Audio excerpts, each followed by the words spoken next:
हमारे खाने में कैल्शियम होता है, उसे पेट से चूसकर खून में लाने का काम विटामिन डी करता है।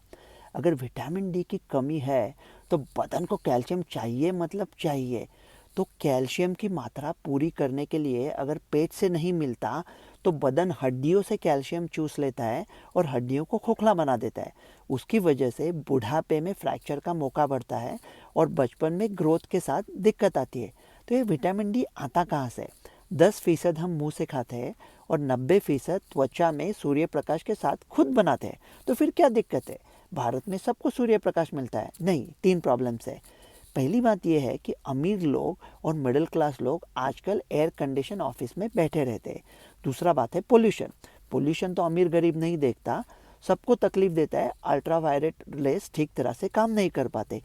तीसरी बात सबसे अहम है, मेरा मानना यह है कि भारतीय लोगों के आनुवंशिक कोड में उत्परिवर्तन हुआ है। तो अब भारतीय लोग ठीक तरह से त्वचा में विटामिन डी नहीं बना पाएंगे। बहुत तकलीफ होने वाले है, लाखों करोड़ों केसेस आएंगे। अरे ठीक है ना, फिर विटामिन डी खा लेंगे मुंह से, 20 रुपए में आता है। इतना आसान नहीं है, वो B12 नहीं है।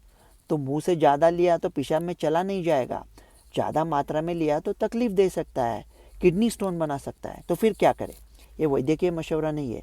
भारत में फोर्टिफाइड मिल्क आता है +F, उसका 1 गिलास दिन में पियो और ये विटामिन डी लेवल कम ज़्यादा सब भूल जाओ। बुढ़ापे में जब आपकी हड्डियाँ नहीं टूटेगी तब मुझे थैंक यू बोलना भी भूल जाओ, क्योंकि अगर हड्डियाँ नहीं टूटेगी तो दर्द नहीं होगा। हम दर्द की वजह ढूंढते हैं, सुकून की नहीं। तो आप दूध पी नहीं सकते, ठीक है, मच्छी में होता है, अंडे में होता है, आमंड मिल्क में होता है, सोय में होता है। आप कह रहे हो कि आप गरीब वीगन हो। गरीब वीगन, पहली बार सुना यह नाम। देखो, ये वैद्य के मशवरा नहीं है। विटामिन डी का 50,000 यूनिट्स का एक गोली आता है, वो हर रविवार को 6 हफ्ते के लिए लो और फिर 2 साल ये भूल जाओ, क्योंकि लेवल में भी हमको पता नहीं होता अगर खून में चेक किया तो कि सही लेवल क्या है। तो आप कहोगे लो कर लो बात, ये आ गए डॉक्टर गोली बेचने के लिए। सूर्य प्रकाश में सबको मिलता है और ये नैसर्गिक है और ये डॉक्टर गोली बेच रहे हैं। अरे कोई सूर्य प्रकाश में निकल गया और उसको स्किन कैंसर हुआ तो उसका जिम्मा कौन लेगा? अगले हफ्ते भारत में धूप के वजह से सैकड़ों लोग मरने वाले हैं, तो उसका जिम्मा कौन लेगा? इस बात को सुनकर करेगा यकीन कोई कि सूरज को एक झोंका हवा का बुझा दिया?